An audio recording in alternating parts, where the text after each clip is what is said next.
Hello, my name is Cynthia de Leon, and in this presentation, I will highlight my self-directed learning journey. I will be sharing the learning paths I explored, what the experience was like, and how this new knowledge will support me in my role working with students. In this presentation, I will go over my learning experience, some of the key lessons I took away from the modules, what I gained from this process, and the direction I plan to take moving forward. For this project, I chose two Microsoft learning paths that aligned with both my professional goals and the work I do with medical students.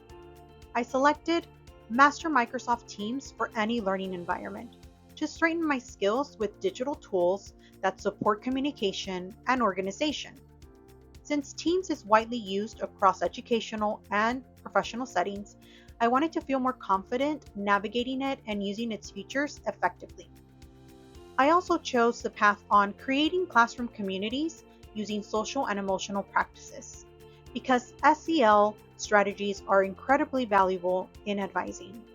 Even though these concepts are designed for teachers, many of the ideas such as building trust, creating supportive interactions, and understanding emotional needs are directly relevant to student support and one-on-one advising. But as I worked through the material, I quickly noticed that many of the modules were very text-heavy. There was a lot to read, and at times it felt overwhelming to process everything. I often had to break the modules into smaller sections, take pauses, and revisit parts when I needed more clarity. Slowing down and pacing myself made the learning experience less overwhelming and helped me stay focused. There were moments where I felt overloaded, trying to read through long explanations while also learning unfamiliar tools. But this experience gave me a better perspective on what learners go through. By staying consistent and practicing as I learned, the material became clearer, and I started to feel more confident. Two things made the biggest difference in my learning. First, doing hands-on practice in Microsoft Teams allowed me to immediately apply what I was reading, which made the tools easier to understand.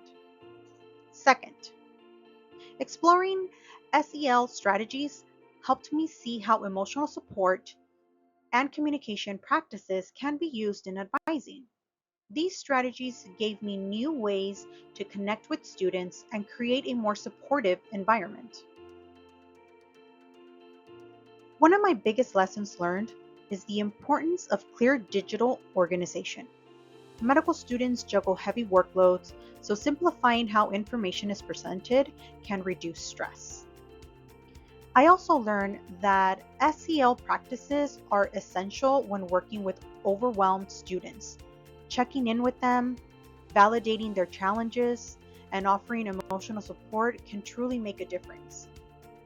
And finally, I learned that confidence grows through hands-on practice.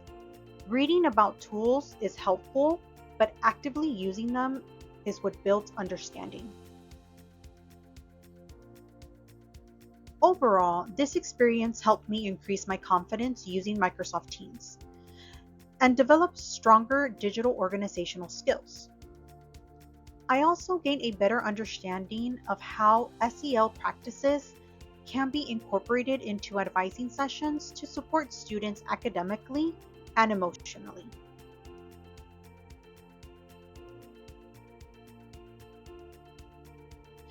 Looking ahead, I plan to explore additional Microsoft tools such as SharePoint, Sway, Reflect, Forms, and Power Automate to better organize information and streamline communication. I also want to continue applying SEL practices more intentionally during advising, especially for students who may feel stressed or overwhelmed. My goal is to create more student-centered digital experiences that blend clarity, technology, and emotional support. Thank you for taking the time to watch my self-directed learning journey. This experience has helped me grow both personally and professionally, and I look forward to applying these new skills as I continue supporting medical students.